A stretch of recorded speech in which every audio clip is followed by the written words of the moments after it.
Hello மக்களே, welcome back to shades of Bhavya. நம்மளுக்குன்னு கண்டிப்பாக ஒரு மீ டைம் வேணும்ல லைஃப்பில். கண்டிப்பாக எல்லா ஹியூமன்ஸ்க்குமே அது மோஸ்ட் ரெக்வயர்ட் திங். ஸோ அப்படிப்பட்ட ஒரு டைம் தான் இது. மாடி மேலே வச்சுருக்க எல்லா செடியுமே அது ஒரு பீஸ் கொடுக்கும். அம்மா பார்த்து பார்த்து வளர்த்த எல்லா செடியுமே இது. எங்கே போனாலும் எங்கே வந்தாலும் எந்த செடி வச்சா நல்லாயிருக்கும் அப்படின்ற ஒரு தாட் ப்ராசஸ்லேயே நானும் எங்கள் அம்மாவும் சுற்றிட்டுருப்போம். ஸோ அதெல்லாமே சின்னதுலேருந்து இவ்வளோ தூரம் வளர்ந்துருக்குன்னா அது எல்லாமே அம்மாவோட கான்ட்ரிபியூஷன் தான். ஸோ அழகாக பொறுமையாக வளர்த்திட்டு எல்லாமே நீட்டாக பண்ணிட்டு வந்துட்டுருக்காங்க. ஸோ நீங்களுமே இந்த மாதிரி மாடியில் நிறைய செடி வச்சு பாருங்கள், உங்களுக்கு நல்லா பீஸ்ஃபுல்லாக இருக்கும்.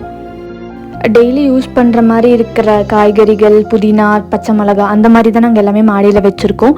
இன்கேஸ் இப்போ ஏதாச்சும் பிரியாணி பண்ணுறோம் அப்படின்னா டேரெக்டாக புதினா அதெல்லாம் கொண்டு வந்து டேரெக்டாக ஃப்ரெஷ்ஷாக போடுவோம். ஸோ சூப்பராக இருக்கும். அந்த மாதிரி ஒரு ஹாப்பினஸ் கொடுக்கும், நம்ம வளர்த்த செடியிலேருந்து நம்ம எடுத்து செய்கிறோமே அப்படின்னு.